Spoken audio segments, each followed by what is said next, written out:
이 밤에 기도하러 나오신 모든 성도님들, 그리고 함께 하시는, 영상으로도 함께 하시는 모든 분들에게 주님의 은혜가 가득한 밤이 되기를 바랍니다. 혹시 저를 기억하시는 분이 계신가요? 어디서 봤더라 저 사람을.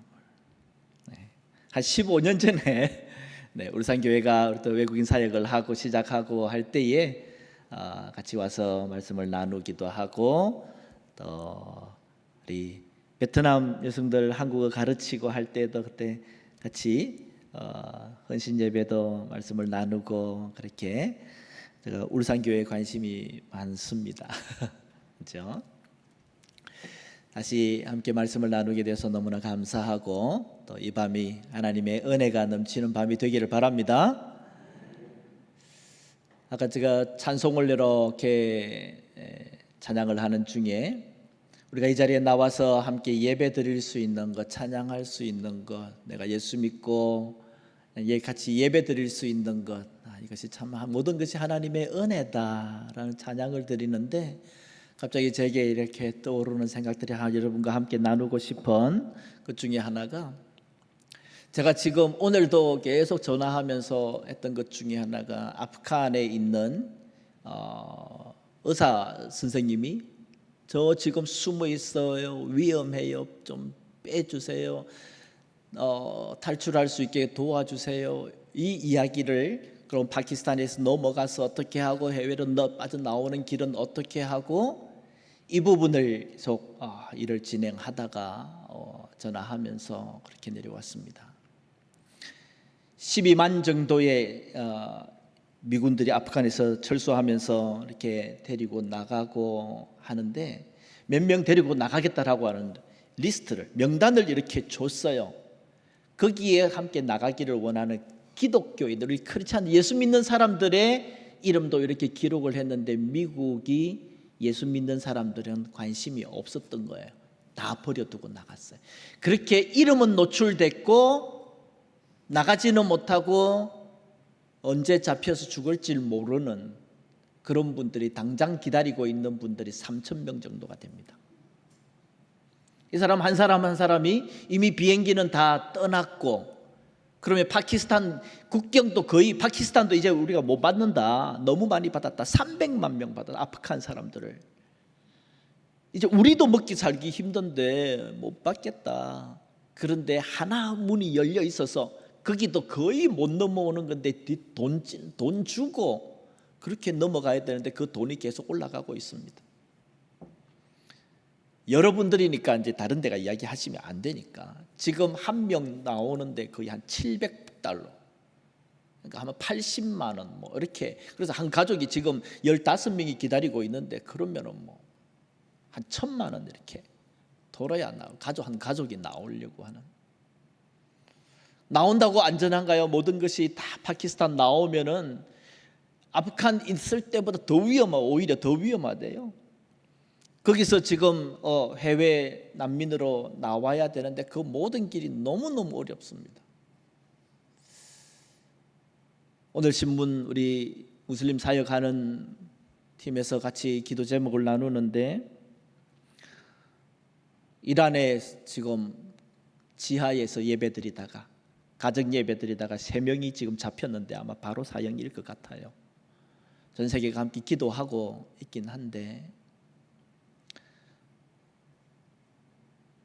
이제는 정말 우리가 전 세계가 하나로 연결되어 있고, 코로나로 다치니까 우리가 수많은 전 지구가 영향을 받고 있고, 참 그런 세계가 되었습니다. 그렇죠?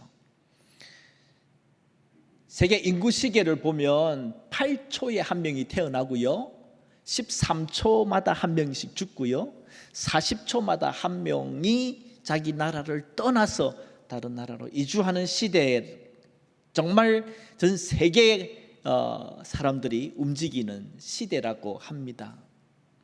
1년에 국경을 넘어서 해외로 드나드는 사람 전체 인구가 40억으로 계산합니다.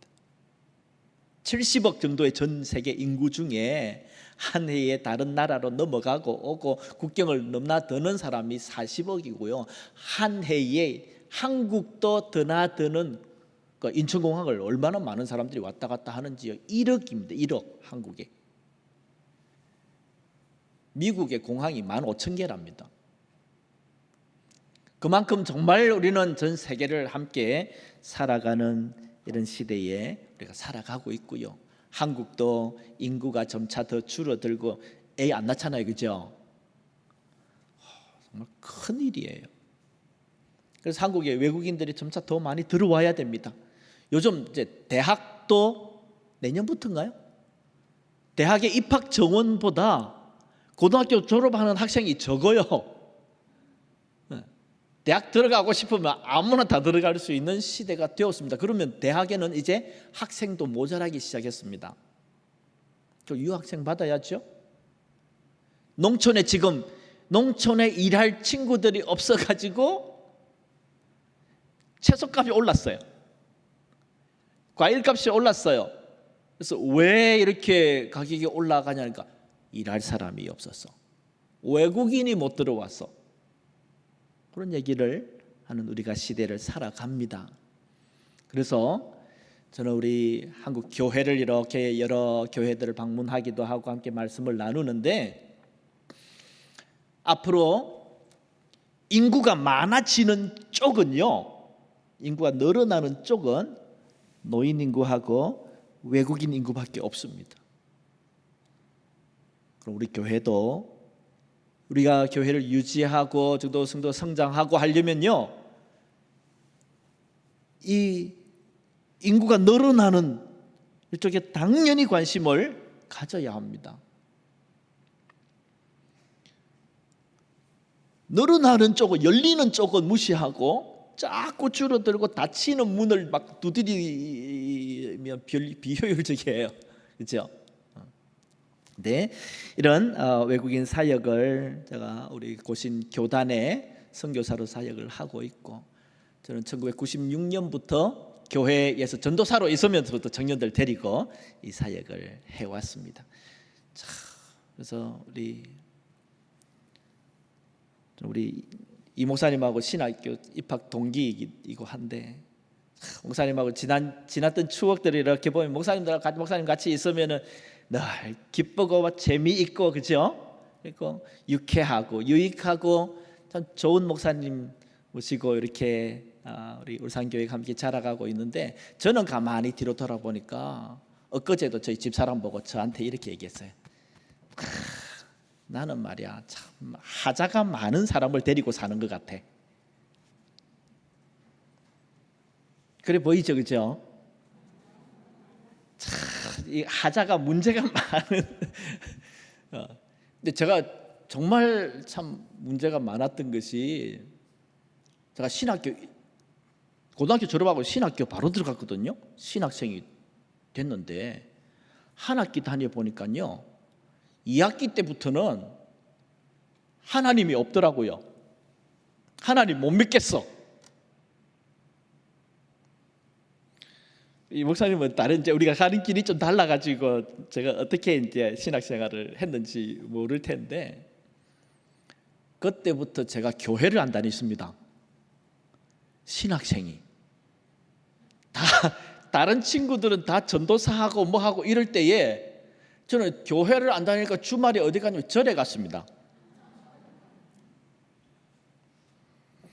근데 가난한 신학생 때고 이게 뭐 별로 간다고 주말에 친구들은 다 교회 가고 전도사하고 뭐하고 하는데, 저는 혼자 할 일이 없어가지고 또 노는 동생들 꼬셔가지고 뭐 어디 놀러 가면 절에나 산에나 이런 데 가면 절이 있고, 그 뭐 절에서 밥 주는 거 밥 얻어먹고, 밥 안 주면은 그 저 앞에 상 차려놓은 거 거기 과일도 하나 주워 먹고, 그러면서 뭘 했냐, 스님들도 만나서 뭐가 진리예요? 나 하나님 예수는 잘 못 믿겠어요. 불교의 진리가 있나요? 불경도 읽어봤어요. 힌두교도 공부하고 힌두교 경도 읽어봤어요. 길을 가다 도를 아십니까? 이렇게 물어보면 당신 도 알아요? 나하고 이야기 좀 합시다. 그래서 따라가가지고요, 도도 이야기를 하고, 근데 그것 좀 시덥잖더라고요. 믿을 만한 게 없더라고요. 그래서 정말 신학 4학년 졸업할 때까지요, 제가 하나님을 안 믿었어요. 단지 제가 알고 싶었던 것은, 그래도 불구하고 교회도 안 다니고 하나님도 안 믿으면서 신학교를 다녔던, 끝까지 계속 다녔던 것은 저희 어머니가 기도가 있었고요. 그 다음에 진짜 진리라는 것이 있을까? 이 세상에 변하지 않고 정말 완전한 것이 세상에 있을 수 있을까? 내 인생을 다 던져서 살아갈 만한 그런 진리가 있는가라고 하는 것을 정말 찾고 싶었습니다. 근데 진짜 신기한 것은요, 내가 교회도 안 가고 하나님도 안 믿고 예수님도 당연히 안 믿고 성령님도 모르겠고, 그럼에도 불구하고 제가 신학과에서 1등 했다는 거 아닙니까? 한 번이지만 그 외에 장학금을 한 번도 놓쳐본 적이 없습니다. 참 신기하죠. 그래서 성경 시험 치고 다 했잖아요. 헬라어 히브리어 배우고 다 했잖아요. 1등 했다니까요. 신학교를 졸업할 때쯤 되니까 뭔가 이렇게 만져지는 것 같아. 뭔가 영적인 것이 있는 것 같아요. 저 완전히 무신론자부터 돼가지고요, 공산주의자도 되고요. 공산주의, 지금 생각하는 공산주의 그런 생각 아니고 책으로 읽고 공부하는 거 있잖아요. 유물론 이렇게 철학적으로 그게 동의를 하고, 그렇게 하다가 이렇게 뭔가 이제 완전히 신이 어디 있어, 영혼이 어디 있어, 그냥 살다가 이렇게 살다 죽는 거야 라고 믿고 살아가다가 뭔가 이렇게 만져지더라고요. 영적인 것이 있다고 만져지더라고요. 그래서 대학원을 가보자 하고 대학원을 가서 정작 하나님을 만나 가다가 완전히 이제 교회 가서 작정하고, 제가 하나님, 내가 살면서 잘못한 거 맞네요 하고 작정하고, 내 죄, 그동안 지은 죄를 내가 하나님께 용서를 좀 구해야 되겠다 싶어서 30일 작정하고 기도를 밤마다 기도하러 다 교회 혼자 뒤에 와서 기도하고 있는데 3일째 하나님께서 꽉꽉한 성령으로 부어주시는데 완전히 몸이 타오르면서 성령을 받고 방언이 터지고 이러면서 완전히 하나님께서 뒤집으시더라고요. 그것보다 더 중요한 것은 내 마음속에 한마디 던지는 하나님의 말씀. 내가 너를 종이라 하지 아니하고 이제는 너를 친구라 하리라. 그 말이 제게 얼마나, 이건 사람마다 하나님께서 그 한마디 던지는 것은 정말 어마어마한 것 같아요. 제게는요, 신학교 다닌다는 게 오히려 저 혼자 완전 신학교에서 예수 안 믿는 저는 완전히 그냥 온통 벽에 쌓여, 나는 이상한 사람이었어요. 친구들이 오죽하면 저한테 전도하러 왔어요. 신학생인데. 그래서 때로는 너 왜 신학교 다니니? 너는 너 같은 사람은 나가라. 그러면서 제가 굉장히 영혼의 외로움으로 그럼에도 불구하고 진리를 찾아서 10년 가까이 버티는데, 최종 제가 거기부터 하나님을 완전히 만나고 오는 데까지요 10년 정도 걸렸고요. 거기서부터 다시 목사가 되어 이제 조금 목사다운 목사가 되어야 되겠다라고 생각을 하고 목사 안수 받는 데까지 5년이 더 걸려서 15년이 걸려서 목사가 되었습니다. 그리고 나서 알았습니다. 하나님께서 왜 나를 그렇게 고생시키고 힘들게 하셨는지. 이 부산에 외국인 근로자 선교회가 있는데, 제가 시골 교회에서 이렇게 외국인들, 청년들 데리고 외국인 사역하면서 있었던 것이, 외국인 이제 풀타임 사역으로 전임으로 이제 외국인 사역만 하세요 하고 좀 부르는데, 자 기도해 볼게요 하고 딱 기도하러 앉는 순간 하나님께서 내 인생의 뒤를 쫙 열어주시는데, 제가 그동안에 이 일로 완전히 몰려왔더라고요. 100%예요. 교회 사역하다가 큰 교회 부목사로 있다가 나가는데 뭐 사례 주겠다고 하는 것도 없고 아무것도 없고 그냥, 그래도 주의 종이 어때요? 기도하는데 하나님께서 사명으로 부르시는데 그냥 가야죠. 가보니까 사례 한 푼도 없더라고요. 그 앞에 외국인 선교회를 맡아서 하시던 목사님이 2년도 못하고 버티다가 나갔어요. 나가면서 선교회 욕하고 나갔더라고. 너 이 선교회 때문에 외국인 사역한다고 우리 엄마가 굶어 죽었어. 정말 힘든 초기의 사역이기도 했습니다. 그 길을 맡아서 들어가야 되는데 아무것도 보장되는 것은 없습니다. 그런데 어떻게 합니까? 하나님께서 저를 그렇게 훈련시키시고 저를 그렇게 밀어넣는데 가야죠. 그래서 사역에서 들어가서 저도요, 그러고부터 선교사 파송 받기 전까지 집에 돈 한 푼 못 갖다 줬습니다. 제 아내가 고생하고 혼자서 일하면서 애들 키우고 다 그 길을 우리가 걸었습니다. 그럼에도 불구하고 하나님 굶기지 않으셨고요. 하나님께서 우리 애들 키워주셨고요. 이게 다 은혜 가운데에 이끌어 오셨습니다.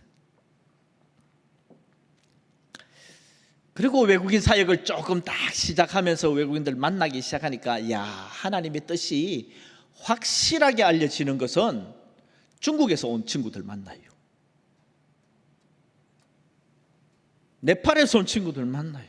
미얀마에서 온 친구들 만나야 돼요. 한 공단에서 같이 이렇게 처음 사역을 시작하는데요, 한 30개국은 그냥 와요. 뭐 모든 종교권이고 뭐고 다 와요. 제 마음에 교회라는 틀 안에 갇혀 있었으면 제가 다른 종교의 친구들 만나기가 무척 힘들었을 겁니다. 그런데 제가 정말 알맹이를 찾아보자고 교회를 완전히 틀을 깨고 종교라는 것을 완전히 깨고 나서 외국인들 만나니까요, 힌두 친구들 만나니까 나도 힌두경 읽어봤어, 이런 거 있지? 제가 그런 생각을 했습니다. 내가 사우디아라비아에서 태어났으면 나 무슬림 아니었을까? 나 인도에서 태어났으면 나 힌두 아닐까?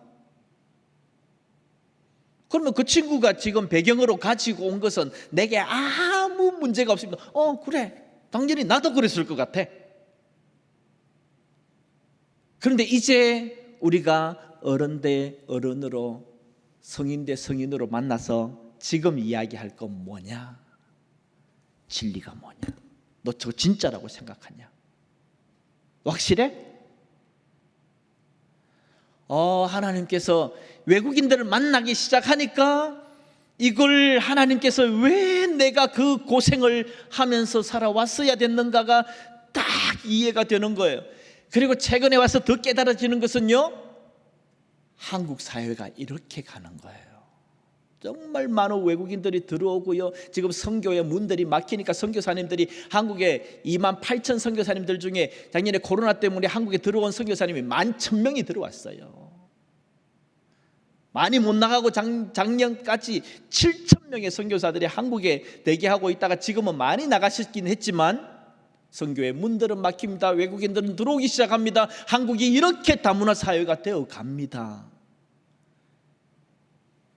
이 시대를 준비하려고 하나님께서 그래도 나같이 하자가 많은 사람을 준비시켜 오셨다는 것, 이 시대를 시에 사용하기 위해서, 이건 다 하나님의 은혜요. 제가 그 때문에 고생했다? 아니요. 그래도 하나님께서 이 시대를, 이 나라를 하나님께서 사랑하셔서 그래도 이 부족한 사람을 그렇게 훈련시켜 오시고 사용해 주신다는 것이 얼마나 감사한지 모릅니다.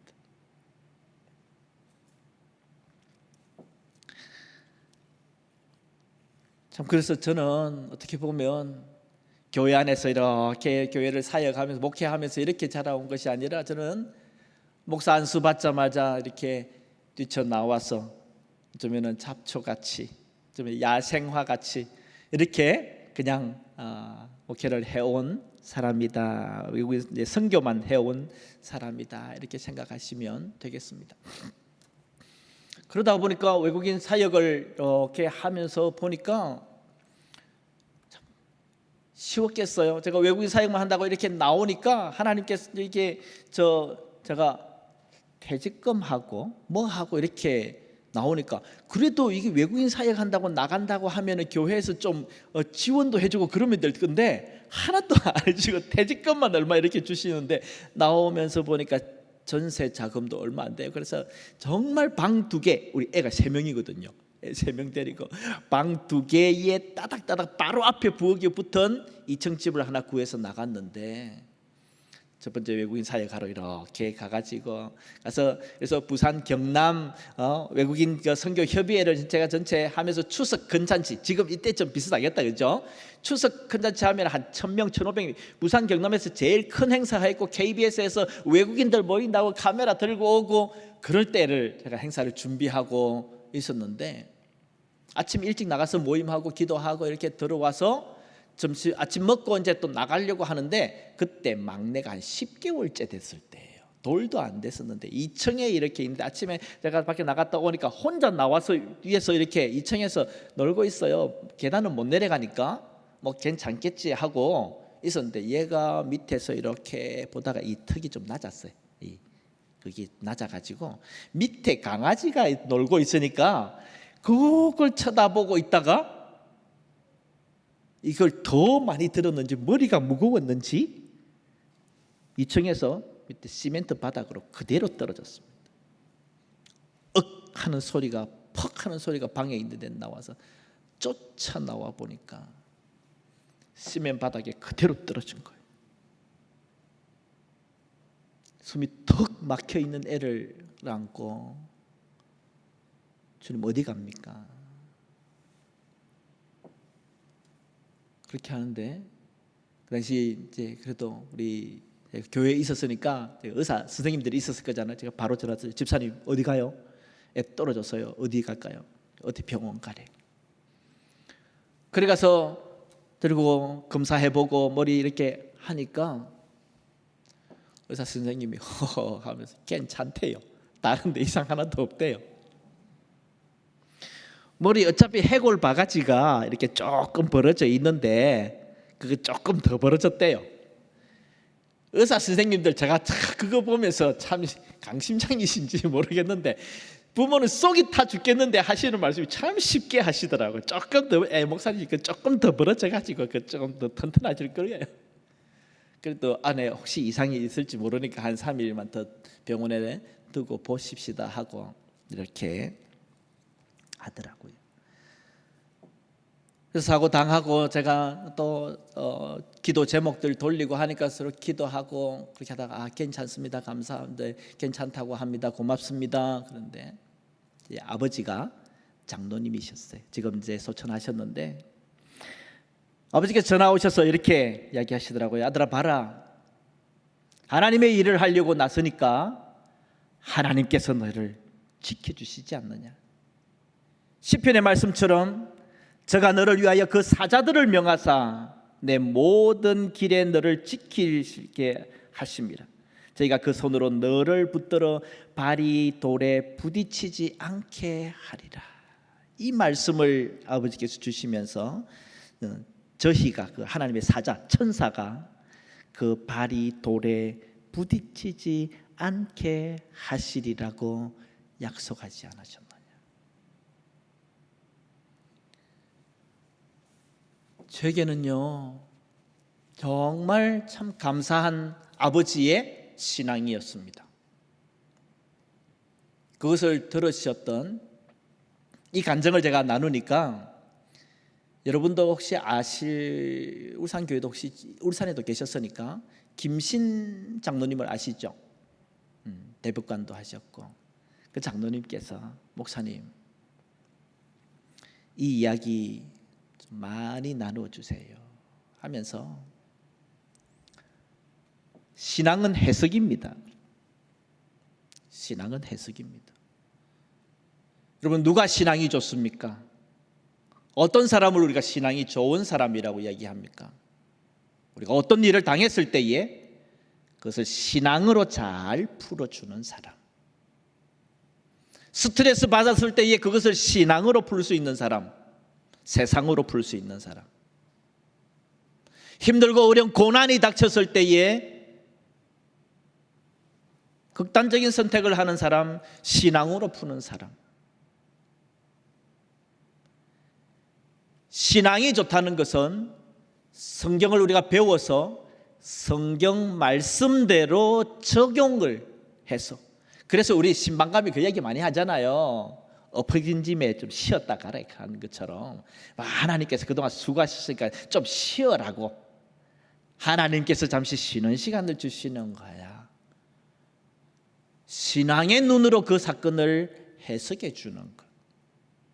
여러분의 자녀들에게 그다음에 믿음의 유산을 물려줄 수 있는 것은 자녀들이 어떤 일을 당할 때에 하나님의 눈으로 그 사건을 읽어주는 것, 해석해 주는 것, 그것이 신앙입니다. 저는 아버지가 제가 힘들고, 아니 내가 지금 큰 교회를 편하게 있을 건데 나와서 하나님 부르셔서 그 소명의 사명의 길을 가려고 하는데, 하나님 이게 뭡니까? 이 좁은 집에서 애는 떨어져서, 그러고 나서 당장 이사하기는 했어요.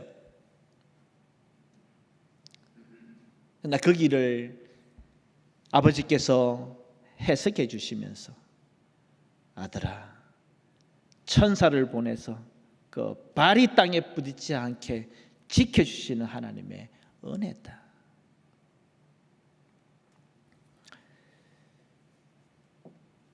그리고 이 길을 가는데요, 외국인들 한 공단에 이렇게 모이는데 한 20-30개국이 진짜 모여요. 한번 체육대회하고 이렇게 모이면, 그래서 부산에 있었으니까 부산에 외대 학생들을 데리고 있습니다. 외대 베트남 학과 크리스찬들이 와서 베트남 친구들을 그룹 섬기고, 필리핀 이런 친구들이 영어 그룹을 섬기고, 필리핀 영어 공부하는 친구들이 필리핀, 중국어, 그다음에 말레이, 인도네시아어 이런 팀들이 다 있잖아요. 그런 친구들이 그 국가를 이렇게 다 섬기는데, 이 친구들 왔다가 가죠. 또 친구들 외국인 왔다 갔다 하죠. 이게 되게 어려운 거예요. 안 되겠다. 내가 언어를 배워서 직접 내가 복음 전하고 이렇게 해야 되겠다. 그러려면 이제 한 교회에 좀 집중을 해야 되겠다 싶어서 그때 세운 것이 2002년에 인도네시아 교회를 세웠습니다. 그래서 우리 인도네시아에서 온 친구, 유학하고 돌아온 친구를 통역하고 이렇게 하는데 또 안 되는 거예요. 안 되겠다. 내가 인도네시아로 직접 해야지. 그리고 제가 인도네시아어를 배우러 갔습니다. 인도네시아어를 배우러 가가지고 무슨 생각으로 갔는지 한 달 비자를 가져갔어요. 그러니까 비자가 한 달은 비자가 필요 없죠. 그러니까 비행기 티켓만 한 달 왕복으로 이렇게 사가지고 가서, 여러분 영어 배우겠다라고 미국 가면서 한 달 계획하고 가는 사람 있을까요? 저도 진짜 무식했던 것 같아요. 한 달 인도네시아어를 배우겠다고 한 달을 끊어서 갔습니다. 그런데 정말 기적같이 학원에서 다니는데 2주 만에 문법이나 언어 공부를 다 마쳤습니다. 2주 만에. 그 시간이 남아가지고 한 주는 기도하는 법, 설교하는 법 이 공부를 하고, 또 한 주가 시간이 남아가지고 한국에 들어와 있는 친구들 집을 방문을 하고 그렇게 들어왔습니다. 오자마자 여름에 수련회가 있는데 제가 인도네시아 친구들 앞에 두고 그냥 바로 강의를, 또 노동법 강의를 인도네시아어로 해버렸습니다. 친구들이 딱 완전 너무너무 깜짝 놀라가지고 뒤집어진 거죠. 그중에 누가 제일 마음 아파했냐 하면, 저를 통역했던, 인도네시아 예배를 통역했던 친구가 말레 인도네시아어를 한국에서 대학에서 전공을 하고 인도네시아 가서 국립대학에서 자기 나라 그 나라에서는 국어니까 국어적으로 유학을 하고 그 나라 교사 자격증을 따가지고 그러니까 거기 나라 국어 선생님 할 수 있는 그런 친구가 한국에서 자기는 몇 년을 공부해가지고 와서 통역해주고 있는데 이 목사는요 한 달 만에 갔다 오더니만은 해버리네. 너무 목사 그럼 나 어쩌라고요? 나 같은 사람은 바보인가요? 하나님께서 사역에 필요할 때는 언어도 넘어가게 하시는구나. 우리가 많은 외국인들을 만나고 또는 울산교회가 외국인 사역도 하고 그런데요 정말 하나님 필요할 때는 바벨탑의 사건이 있었을 뿐만 아니라 오순절 성령 사건으로 인해서 15개국 이상의 사람들이 언어를 직접 알아들을 수 있는 방언의 역사도 터지고요. 이 시대에도 여러 언어의 장벽이 있지만 필요할 때는 하나님께서 그것도 넘어가게 하시는 하나님의 역사들을 주시더라고요.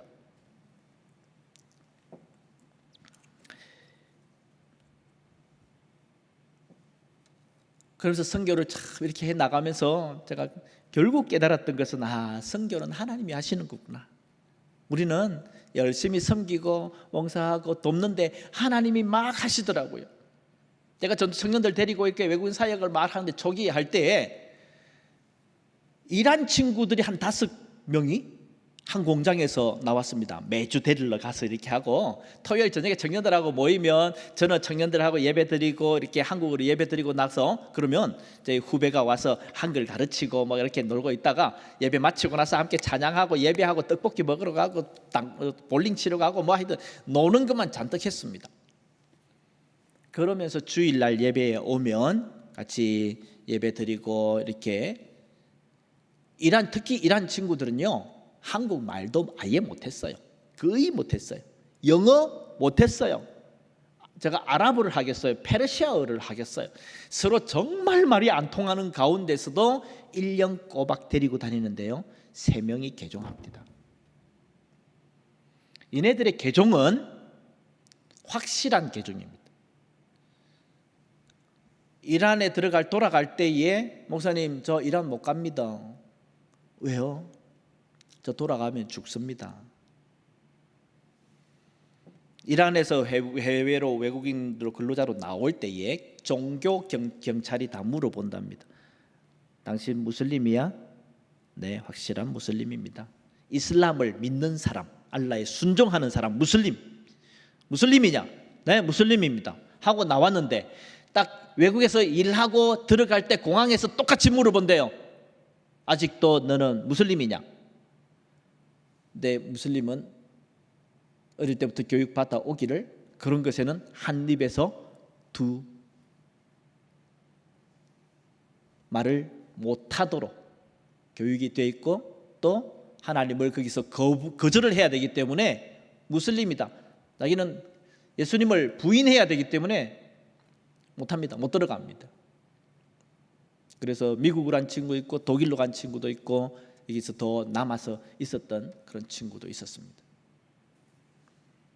한 친구는 나이지리아에서 온 친구였는데 삼성 장군의 아들이었습니다. 한국의 기술을 배우기 위해서 불법 체류자 돼가지고 이렇게 겨울에 진짜 고생하고 있었는데요.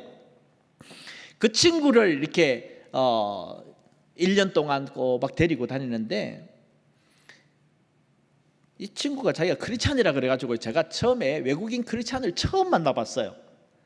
그래가지고 그 친구 크리스찬이라고 또 영어도 딱 되고 하니까 뭐 데리고 다니면서 같이 제가 주일마다 이게 목사님 설교하면은 설교 번역 요약도 해주고 막 그러는데 조금 데리고 다니니까 짜증을 많이 내더라고요. 아니 전사님 뭘 자꾸 매 주일마다 데리고 오세요.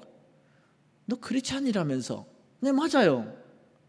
근데 매주일 예배 드려야 안 돼? 아니 우리 안 그랬는데요. 그때 나이지리아를 물어보니까 크리스찬이 90%라고 그러더라고요. 지금 나이지리아가 크리스찬 50%가 안 됩니다. 북쪽에서 이슬람이 밀려 내려오면서 보코하람 뭐 이렇게 해가지고 내려오면서 지금 나이지리아가 굉장히 좀 약해졌습니다. 그런데 그 당시에는 90%가 크리스찬입니다. 그런데 저희가 크리스찬이 좀 당연히 좋은 예수 믿는 사람이라고 생각했죠. 근데 너는 매주일 가서 예배 안 드려요? 그러니까 우리 안 그러는데요. 그러면 한 달에 일주일에 몇 번 일주일에 안 가요. 한 달에 몇 번 가요? 한 달에 안 가요. 그럼 1년에 몇 번 교회 가는데 한 번 가요. 언제 가겠습니까, 여러분? 크리스마스 또 부활절 또 더 진짜 멋진 날이 있어요. 저도 기함을 했어요. 그런 멋진 날이 있구나. 송구 역신 예배. 1년 동안 지은지 하나님 용서해 주세요. 하나님 1년 동안 지켜주세요. 끝. 이게 크리스찬이에요. 와, 친구를 근데 하나님께서 서너 달 딱 지나니까요, 하나님께서 일하시는데 혼자 일하는 회사에, 그러니까 한국 사람들 전부 한국 사람이고 자기 혼자 외국인이에요. 기숙사 혼자 있어요. 그 산속에 되게 작은 방이 하나 있어가지고 개 한 마리하고 한국 사람 다 퇴근하고 나면 개 한 마리하고 자기밖에 없어요. 근데 그 밤에 개가 갑자기 짖기 시작합니다. 갑자기 싸늘해집니다. 무서워집니다. 귀신이 느껴집니다. 엎드려져 찬송 안 하며 기도 안 하면 잠을 안 재웁니다. 그래서 하나님께 부르짖고 기도하고 그 친구 신앙이 정말 빠르게 자라더라고요. 아, 성경은 하나님이 하시는 거구나. 우리는 그저 잠시 섬기고 잠시 도와주고, 그런데 하나님께서 그 가운데 일하시는 것은 정말 하나님이 하시는구나. 그럼에도 불구하고 우리가 계속 기도해야 될 것은, 제가 우리 인도네시아 교회를 시작하고 이제 얼마 안 돼서 이렇게 있었는데, 우리 외국인 센터도 있고 또 이제 인도네시아 교회가 이렇게 예배가 있어서 제가 이제 인도네시아 배워 왔다고 막 열심히 설교하고 막 이렇게 하고 있는데, 어느 날 설교하고 있는데 저희들 외국인 센터가 더 크고 인도네시아 교회는 뒤에 이제 조그맣게 잘 안 보입니다. 그러니까 외국인들이 모든 친구들이 다 와야 되니까 뭐 그때 불법 체류자도 많았고 뭐 굉장히 뭐 일들이 많았습니다. 저희 스텝이 10명. 그러니까 저는 선교 단체로 밖에 있으면서 저희 스텝들이 뭐 10명, 12명 저렇게 두고 이렇게 했었거든요.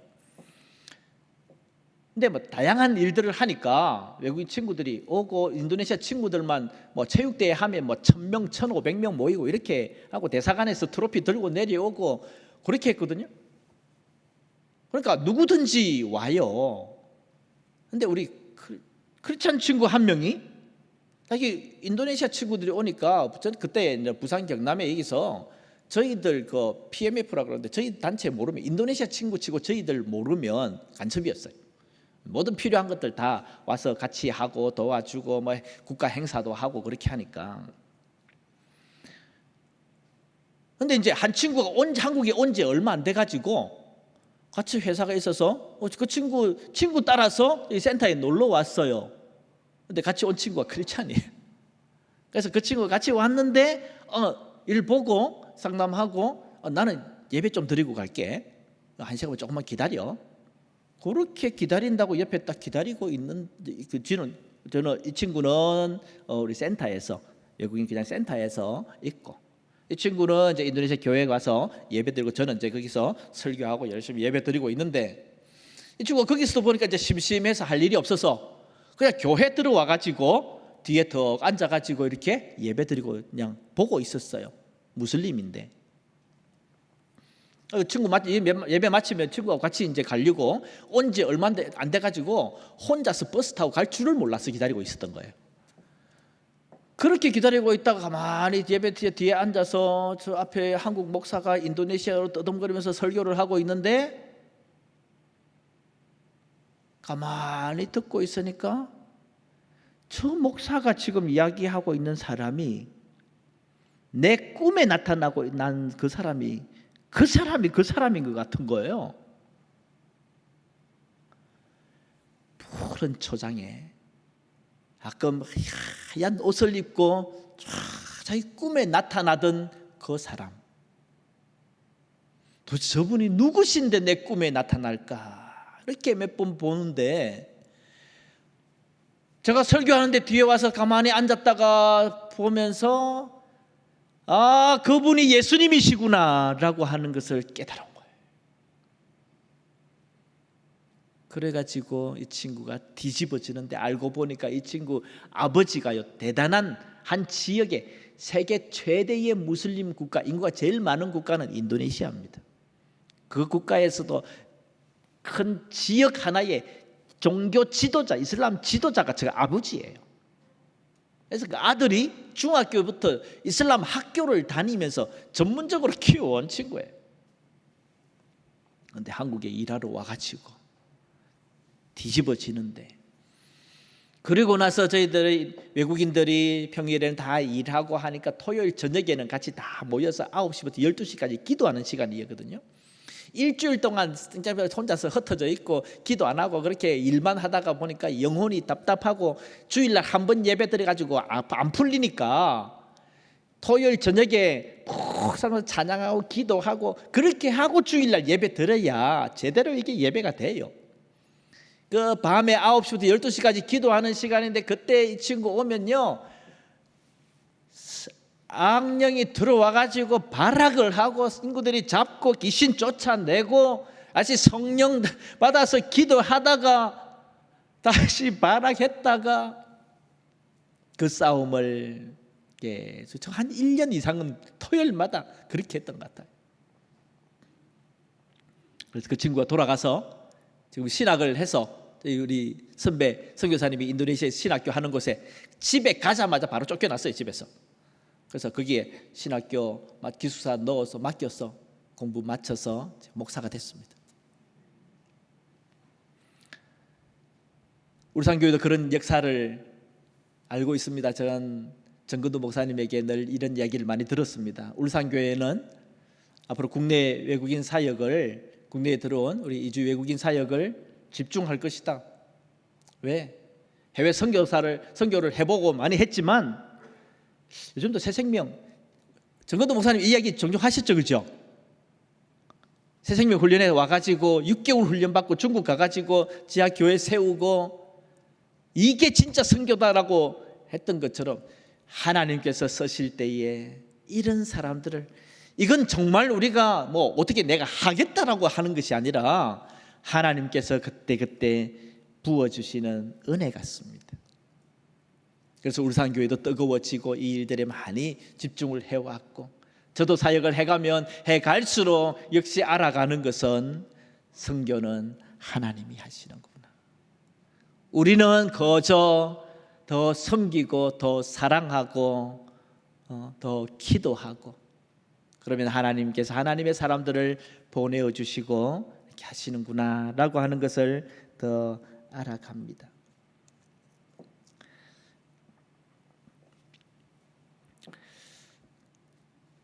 이제 말씀을 마무리해가 볼까 합니다. 여러분, 한국은 이제 정말 점차 변해가고 있습니다. 외국인들이 정말 더 많이 들어와야 되고요, 세계 자체가 정말 변해가고 있습니다.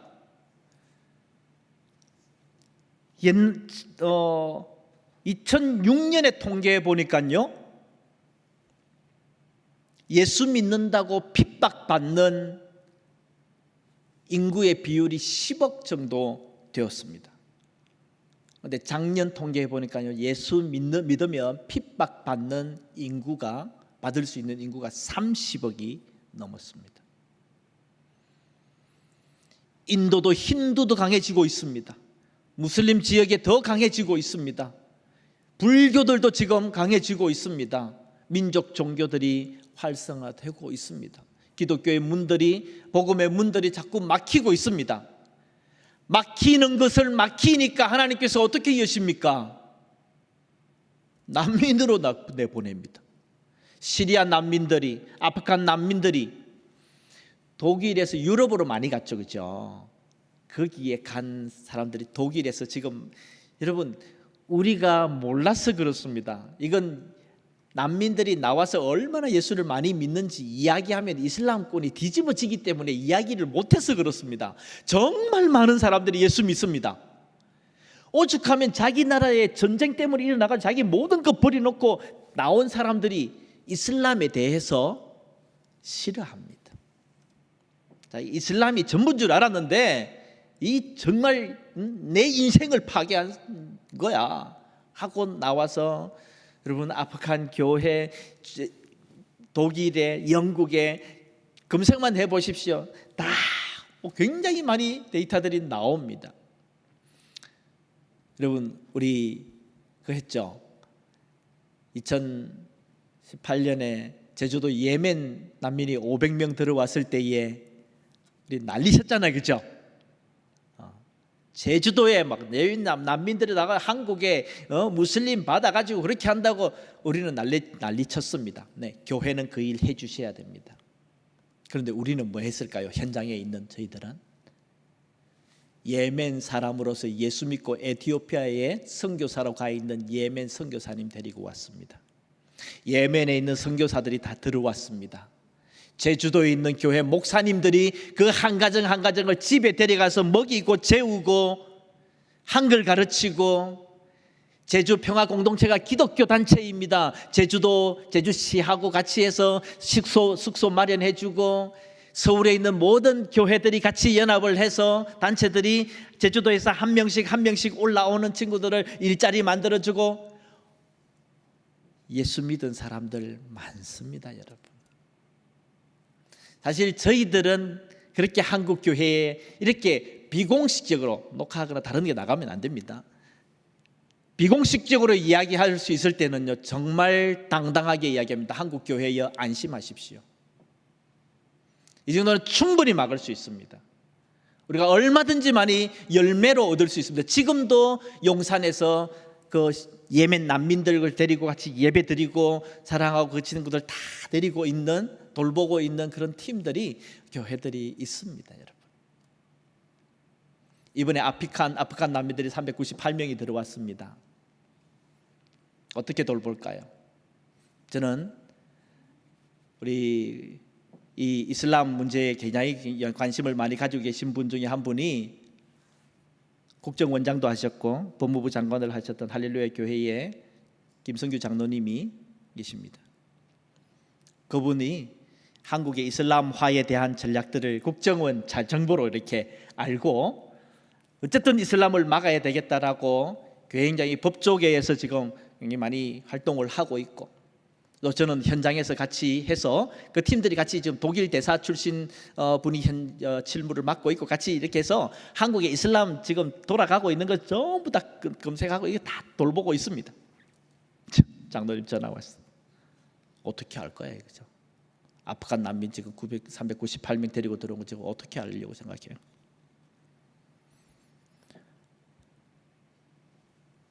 아프간 선교사님 중에, 우리 선교사님 중에 한 분이 아프간 대사관에서 일하신 선교사님이 계십니다. 그분이 주도가 돼서 미국의 IBM, 미국 남침내교회 선교부하고 같이 협력하고 그 약간 빼내는 그런 작업들도, 돈 모금도 지금 하고 있고요. 다 작업하는데요. 한국에 이미 들어와 있는 기존 아프간 친구들이 400명 정도 있습니다. 그 친구들이 다 모였습니다. 그 중에 아프가니스탄에 세 종족이 크게 있는데요. 파슈툰족이 주종족, 지금 탈레반으로 잡고 있는 그 파슈툰족이 있고요. 타직족이 있고요. 그 다음에 옛날 몽골이 징기스칸이 나라를 거기를 다 다스렸을 때에 남아있는 그 후손인 하자르족이 있습니다. 이게 한 10% 돼요. 그런데 이 파슈툰족하고 하자르족하고 원수예요. 옛날 20년 전에 이 파슈툰족이 탈레반 정권을 잡았을 때에 하자르족을 인공 청소하듯이 썰어 죽였던, 그래서 많이 난민으로 나가고 했던 이 하자르족이 한국에 한 100명 정도 있습니다. 이번에 온 친구들 중에도 많은 그런 친구들이 있고요. 이들 중에 10% 이상이 크리스찬입니다. 이 친구들이 모였습니다. 우리가 섬길게요. 한국 교회 뒤에서 도와주십시오. 자원봉사 보내주고 우리가 먹을 걸 공급할 수 있도록만 보내주십시오. 우리가 하겠습니다. 지금 그 그림을 다 그려놓고 지금 모든 것을 그렇게 합니다. 한국 교회 손대지 마십시오. 이제는 그들의 손으로 할 수 있도록 합니다. 그리고 전문가들은 딱 붙어가지고 단체들이 다 하고요. 처음에 예멘 사태 때는 이 정부의 일에 우리 기독교 단체들이 개입을 못해가지고 못했는데, 이번에는요 통역에 한 50명 정도가 전부 아프간 통역하는 선교사님들이 다 들어가고 거기에 정부의 일에 같이 딱 들어갔습니다. 완벽하게 지금 처음부터 끝까지 다 우리가 커버해 낼 것입니다. 교회는 가능하면 안 됩니다. 그런 부분들을 교회를 지켜주고 못 들어오게끔 하고 그런 부분들의 소리를 내주시긴 하셔야 됩니다. 그러나 진짜 미워해서는 안 됩니다. 하나님은 그 문들이 막힐 때에, 이슬람 문들이 막힐 때에 하나님은 당신의 사람들을 내어 보내서 그들이 복음 듣게 하는 문들을 열고 계십니다.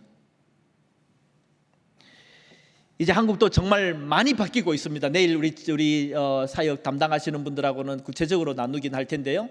한국에 이제는 울산교회 이 한마디는 꼭 여러분과 나누고 싶습니다. 20년 전에 외국인을 바라보던 눈으로 이제는 바라보시면 안 됩니다. 무슨 말이냐면 눈을 이제 시대가 완전히 바뀌었다는 것을 인식을 하셔야 됩니다.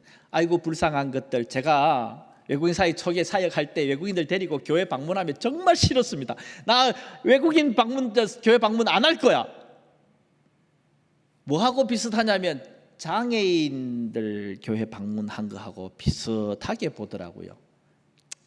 아이고 안 됐다 야. 한국에 일하러 와서 애들 고생하고 힘들지. 이제는 이제 가들이 저보다 돈 많이 법니다. 더 잘 삽니다. 집도 사고요. 아파트 산 친구도 있고요. 저 아직도 집도 없는데. 저는 집이 몇 개라고 아파트 있다고 그러고. 우리보다 낫다라고 하는 것은 절대 생각하면 안 됩니다. 그리고 절대 반말하시면 안 됩니다. 똑같은 영혼의 무게이며 똑같이 하나님의 사랑하시는 사람이며 똑같은 우리의 형제입니다. 그리고 이제는 우리와 함께 살아갈 사람들입니다. 옛날에는 한국에 3년, 4년 있다가 돌아갈 친구들이 많았는데 이제는 안 돌아갑니다. 그래서 부르는 이름이 이제는 외국인 주민이라고 부르든가 이주민이라고 부릅니다. 이주 외국인 안 합니다. 이제 외국인 다 뺍니다.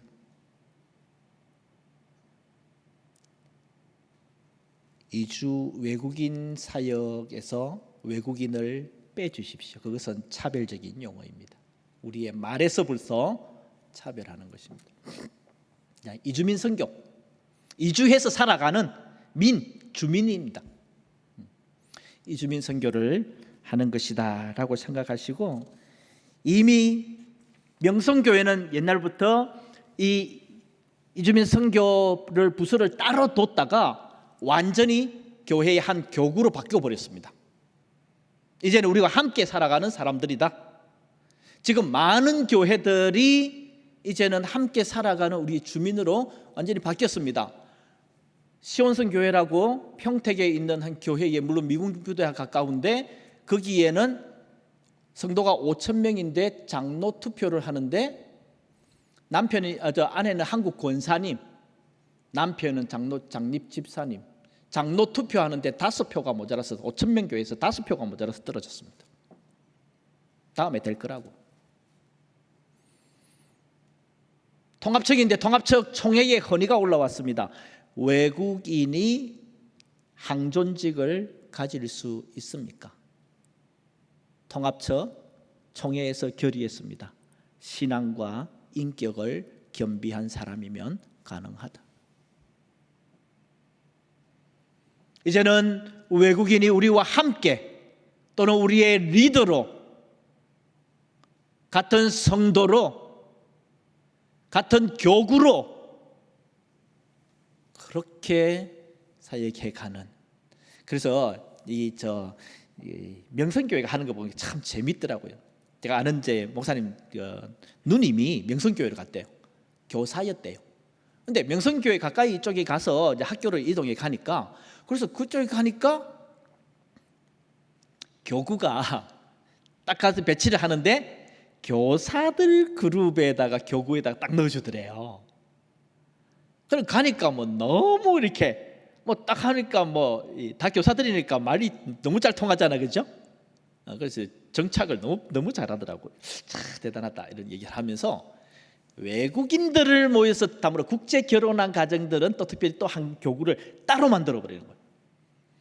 여러분, 국제 결혼한 사람, 결혼 이민자들, 그 사람들이 다른 사람들과 이야기하면요, 이게 가정이 같이 지역이 가깝다고 해서 같이 모아놔보면 말 통할까요? 그 사정을 그 가정의 사정을 누가 알겠습니까? 근데 같이 모아놔 보십시오. 한마디만 툭 해도, 한 명만 눈물줄을 흘려도 온통 같이 울 수 있는 사람들이 그 사람들입니다. 이제는 교구로 갑니다. 이제는 같은 성도로 갑니다. 이제는 벌써 필리핀계 한국인 집사님 많이 나왔습니다. 필리핀계 한국인 권사님도 제법 있습니다. 베트남계 한국인 집사님도 꽤 나왔습니다. 한국은 정말 지금 많이 변해가고 있습니다. 그래서 오늘 말씀처럼 하나님께서 마지막 때에는 모든 이방인들과 외국인들까지도 시온 산을 향하여 나아올 텐데, 여호와와 연합하며 그를 섬기며 여호와의 이름을 사랑하며 그의 종이 되며 안식일을 지켜 타협하지 아니하며 나의 언약을 굳게 지키는 이방인마다, 외국인마다 내가 곧 그들을 나의 성산으로 인도하여 기도하는 내 집에서 그들을 기쁘게 할 것이며 기쁘게 받아들일 것이며 그들의 번제와 희생을 나의 제단에서 기꺼이 받게 되리니 이는 내 집은 만민이, all nations, 내 집은 만민이, 모든 민족이, 모든 외국인이, 모든 국가가 기도하는 집이라 일컬음을 받을 것이라.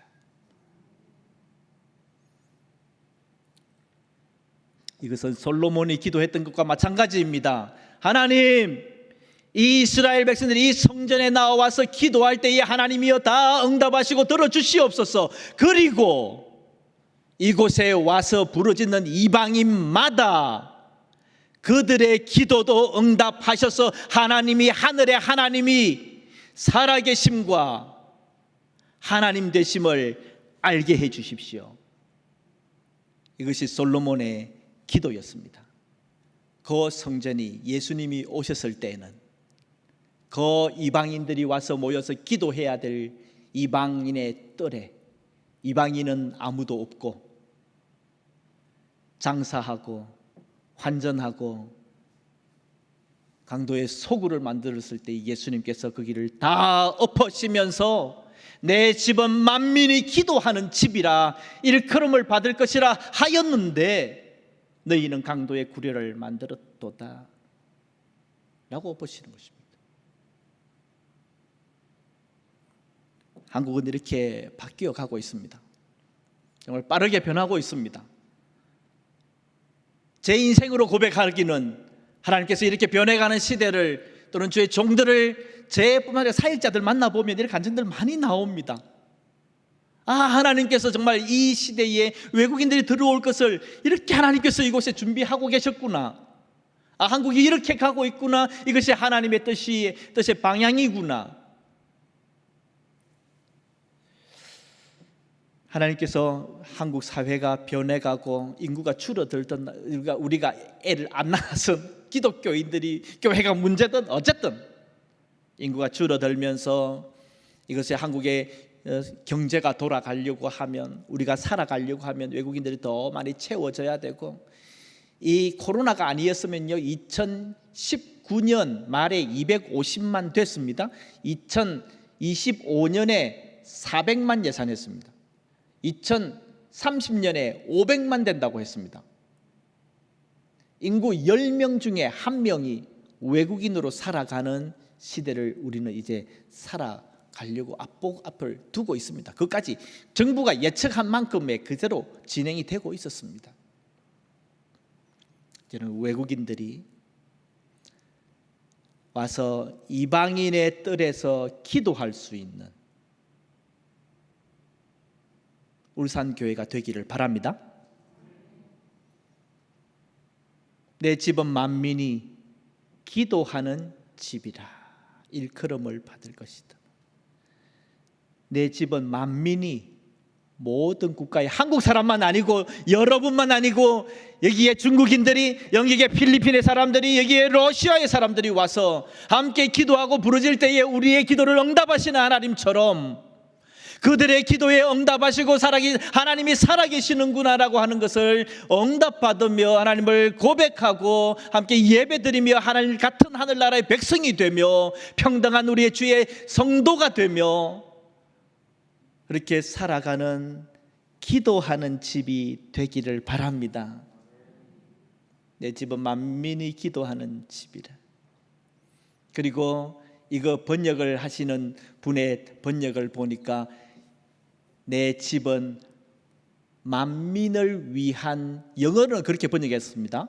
My house will be called for house of prayer for all nations. 모든 나라를 위해서 기도하는 기도의 집이라 일컬음을 받을 것이다. 울산교회가 전 세계를 위해서, 만국을 위해서 기도하는 기도의 집이 되기를 바랍니다. 이때에 정말 우리 하나님께서 울산교회, 제가 오늘 와서 보고는 정말 많이 변해서 깜짝 놀랐어요. 이 뒤에 아파트가 바뀌고 주변이 바뀌고 울산이 많이 변한 것을 보면서 야, 참 그때 제가 종종 가끔씩 이제 울산교회를 와봤기 때문에 이제 울산교회를 하나님께서 또 새 시대에 이제 다시 뭔가를 시작하겠구나. 이제는 함께 가되 코로나를 기점으로요 옛날 관점과 모든 그 제도들을 좀 확 바꾸어서 멈추었을 때 다시 리셋하기가, 다시 시작하기가 좋은 때입니다. 새롭게 하여서 다시 시작하는 그런 계기가 되는 시간이 되기를 바라고, 또 우리 만민을 위해서, 만국을 위해서 외국인들이 와서 여기서 기도하는, 모든 국가의 사람들이 함께 기도하는 그런 기도의 교회가 되기를 주님의 이름으로 축원합니다.